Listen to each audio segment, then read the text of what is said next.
Social manner, কোথায় কি করতে হয়, কিভাবে কি করতে হয় আমরা এগুলো জানি না।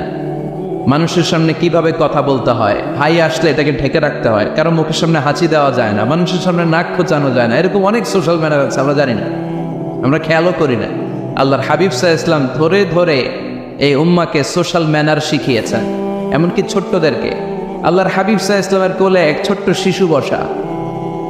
আল্লাহর হাবিব সাল্লাল্লাহু আলাইহি ওয়াসাল্লাম দাওয়াত খেতে গেলেন, এক ছোট্ট সাহাবী শিশু এসে আল্লাহ রাসূল সাল্লাল্লাহু আলাইহি ওয়াসাল্লামের কোলে বসলো। খাবার দেয়া হলো, ছোট্ট মানুষ বা হাত দিয়ে খাবার এইটা ধরে ওইটা ধরে ওইটা ধরে, আছে না এরকম? বাচ্চারা দেখবেন খেতে পারবে এতটুকু, নষ্ট করে এতগুলো, এইটা ধরে ওইটা নে ওইটা ফাঁকে।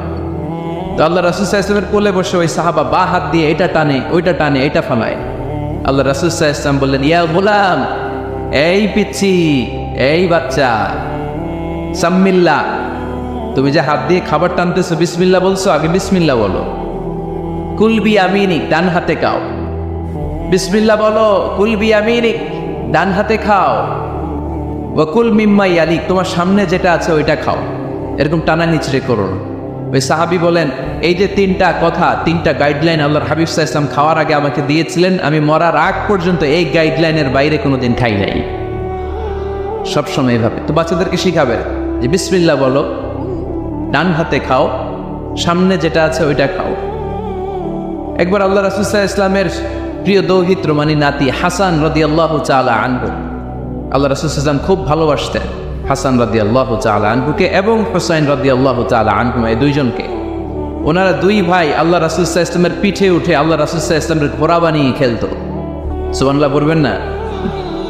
ঘোড়া হতো আল্লাহর রাসূল, ঘোড়া হতো কে? আর ঘোড়সওয়ার হতেন হাসান আর হুসাইন।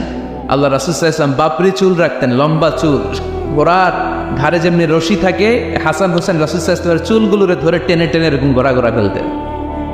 সুবহানাল্লাহ বললেন না?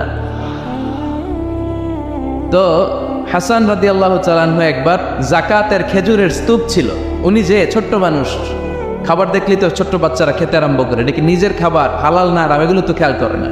তো হাসান রাদিয়াল্লাহু তাআলা আনহু যাকাতের খেজুর নিয়ে খেতে আরম্ভ করলেন। আল্লাহ রাসূল সাল্লাল্লাহু আলাইহি ওয়াসাল্লাম এসে ওনার গলায় চেপে ধরলেন, চেপে জোর করে মুখ থেকে টেনে খেজুর বের করলেন আর বললেন, ইন্না লা নাকুলু সাদাকা, হাসান তুমি জানো না আমরা হাশিমি খানদানের লোক, আমরা আলে মুহাম্মদ, আমার বংশের কেউ কোনোদিন তার গলা দিয়ে যাকাতের কোনো সম্পদ ঢোকাতে পারবে না। খবরদার হাসান, খবরদার নাতি, ফেলে দাও। হাদিসে এসেছে কিক কিক, মানে আমরা যেটা ওয়াক ওয়াক বলি, গলার ভিতরে গেলে ওয়াক ওয়াক বলে থুতু ফেলি, রাসূল সাল্লাল্লাহু আলাইহি ওয়াসাল্লাম কিক কিক বলে গলায় চেপে মুখ থেকে টেনে সে খেজুর